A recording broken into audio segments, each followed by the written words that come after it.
থেকে যেন বাঁচতে পারো, নিজের গুনাহ খাতাকে যেন মার্জনা করতে পারো। এই জন্য আল্লাহ তাবারক তাআলা রমজানুল মুবারক মাস বান্দাদেরকে দান করেছেন। জোরে বলুন সুবহানাল্লাহ। তো রোজা রাখা যেমন ফরজ, যা আল্লাহ তাবারক ওয়া তাআলা দ্বিতীয় পারা সূরা বাকারার 183 নম্বর আয়াতে যেমন বললেন রোজা রাখা মুমিন মুমিনাতের জন্য যেমন ফরজ, তেমন রোজার নিয়ত করা হচ্ছে ফরজ। রোজা রাখা ফরজ, তেমনি রোজার নিয়ত করা হচ্ছে ফরজ। আজিজানে মুহতারাম, তারপরে মাসলা হলো, হয়তো আপনি রমজান মাস সাহরি খাবেন, কারণ বশতে হয়তো মাইকের উপরে ধ্যান দিয়ে রেখেছেন, মাইকের আওয়াজ হবে তো সাহরি রান্না করতে উঠবো, মৌলভী সাহেব মাইকে বলবে তো খাবো, এইরূপ ধারণা করে থাকলে হয়তো কোনোদিন রোজার সাহরি নাও হতে পারে। কারণ এটা হচ্ছে এমন জিনিস, কখন ঠিক থাকবে কখন খারাপ হয়ে যাবে আর কোনো গ্যারেন্টি নেই। আছে কি? গ্যারেন্টি নেই। প্রত্যেকটা মানুষের বাড়িতে ঘড়ি আছে, মোবাইল আছে, অ্যালার্ম দিয়ে রাখবেন। বাই চান্স খোদা না খাস্তা যদি খারাপ হয়ে যায়, মাইকের আওয়াজ শুনতে পেলেন না, উঠতেও পারবেন না, সাহরি খেতে পারবেন। তো যদি বাই চান্স এরকম হয়ে যায় যে সাহরি রান্না করতে পারলাম না, সাহরির খাওয়ার জিনিস বাড়িতে নেই, অথবা খুব নিদ্রার অবস্থায় রয়েছে, ঘুম ভাঙিনি, সুবে সাদিক পার, সকাল সূর্য উদিত হয়ে গেছে, সাহরি খেতে পারলাম না, তাহলে এমতো অবস্থায় রোজা হবে কি হবে না? রোজা বিনা সাহরি খাওয়াতে, ঘুম ভাঙিনি, নিদ্রায় অবস্থায় ছিলাম, সূর্য উদিত হয়ে গেছে, সাহরি খাইনি, তাহলে রোজা হবে কি হবে না? সূর্য উদিত হওয়ার পরেও আপনি যদি খাস দিলেন, নিয়ত করে নেন বিনা সাহরি খাওয়া, তো আপনার রোজা হয়ে যাবে।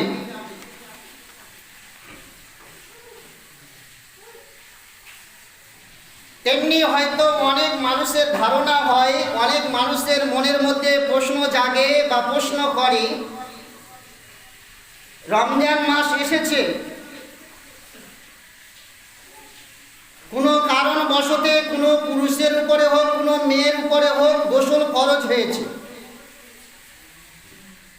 আমি ইশারাতে বলতে চাচ্ছি, ইঙ্গিতে, অত বিস্তারিত ভেঙে বলতে যাচ্ছি না। রমজান মাসে কোনো ব্যতিক্রম কোনো পুরুষ অথবা কোনো নারীর উপরে গোসল ফরজ হয়েছে, অপবিত্র হয়েছে, তাহলে গোসল ওই ব্যক্তির জন্য ফরজ। সময় নেই, এমন টাইমে আপনার ঘুম ভেঙেছে, গোসল করতে গেলে সাহারির টাইম অতিক্রম হয়ে যাবে, ফরজ গোসল আদায় করতে গেলে, পবিত্র হতে গেলে সময় সাহারির পার হয়ে যাবে।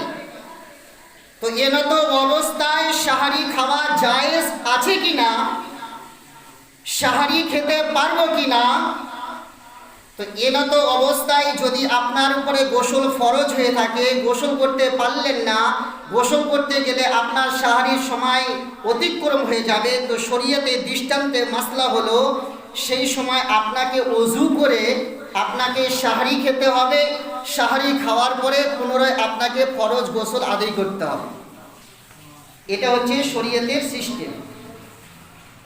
তারপরে মাসলা হলো,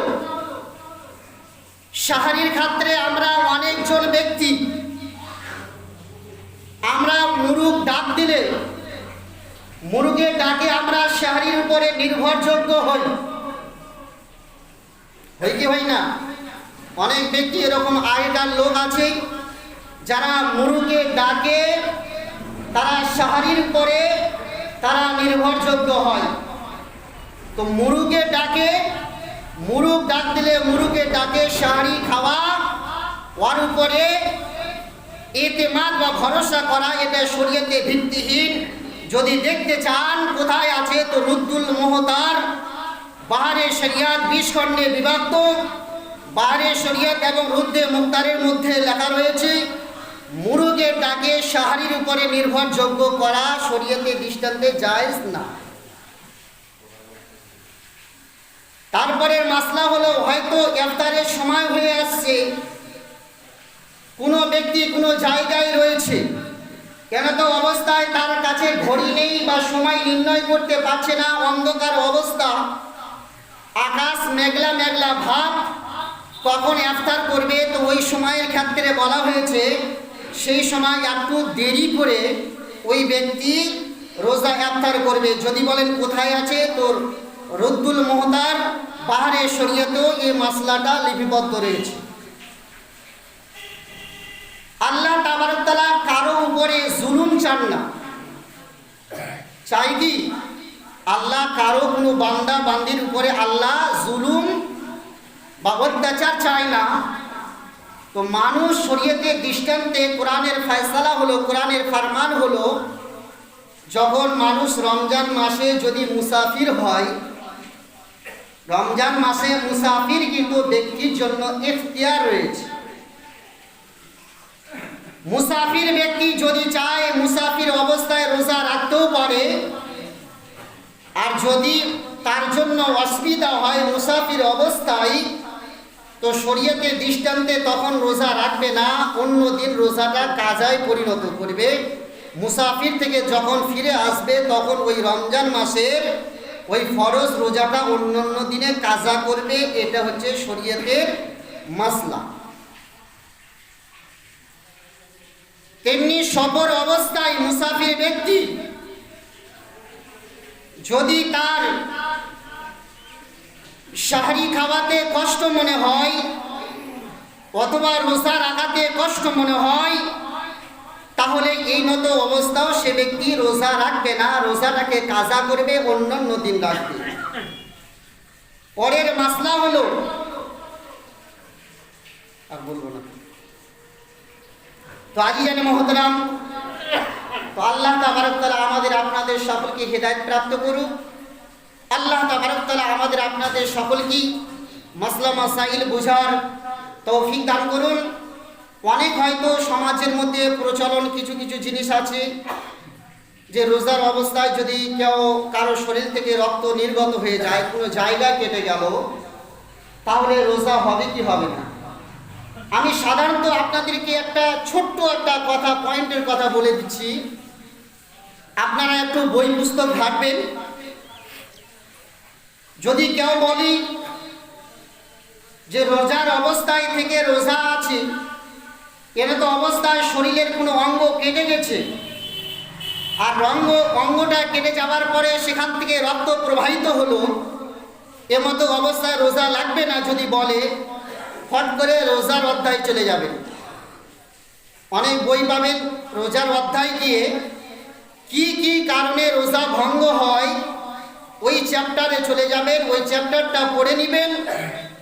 যদি সেখানে রক্ত প্রবাহিত হলে কথাটা যদি না থাকে, তাহলে বুঝে নেবেন এমতো অবস্থায় রোজা ভঙ্গ হবে না। যে সমস্ত কারণে রোজা ভঙ্গ হয়, যে সমস্ত কারণে রোজা মাকরুহ হয়, যে সমস্ত কারণে রোজা কাজা করতে হয়, যে সমস্ত কারণে রোজা কাজা ও কাফারা দুটোই করতে হয়, ওই সমস্ত জিনিসগুলি পরিষ্কারভাবে কিতাবের মধ্যে বর্ণনা আছে। আর এ ব্যতীত যেটা ওই অধ্যায়ে থাকবে না, তার মানে ওটা চলবে। তদ্রূপ রক্ত শরীর থেকে নির্গত হলে এই মাসলাটা সেখানে লেখা নেই, তার মানে আপনাকে ভাবতে হবে শরীর রোজার অবস্থায় শরীরে যদি কোনো ক্ষতবিক্ষত হয়, শরীরের মধ্যে কেউ যদি কোনো প্রহার করে, শরীরের মধ্যে কেউ যদি আঘাত করে, শরীরের কোনো অঙ্গ যদি কেটে যদি রক্ত প্রবাহিত হয়, তাহলে এনত অবস্থায় রোজা ভঙ্গ হবে না। এক্ষেত্রে ওযু ভঙ্গ হয়। শরীর থেকে যদি রক্ত প্রবাহিত হয় তো ওযু ভঙ্গ হয়। এর দুইটা কারণ আছে।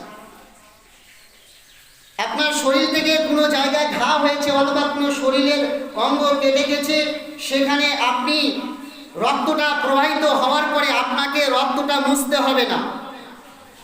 রক্ত বের হলো, হওয়ার পরে রক্তটা ওইখানে বের হওয়ার পরে যদি জামাট বেঁধে যায়, রক্তটা কোনো দিকে বয়ে যাচ্ছে না, রক্তটা সেখানে বের হয়ে সেখানে জামাট বেঁধে গেছে, সেখানে রয়ে গেছে, সেখানে রয়ে গেলে ওযু ভঙ্গ হবে না।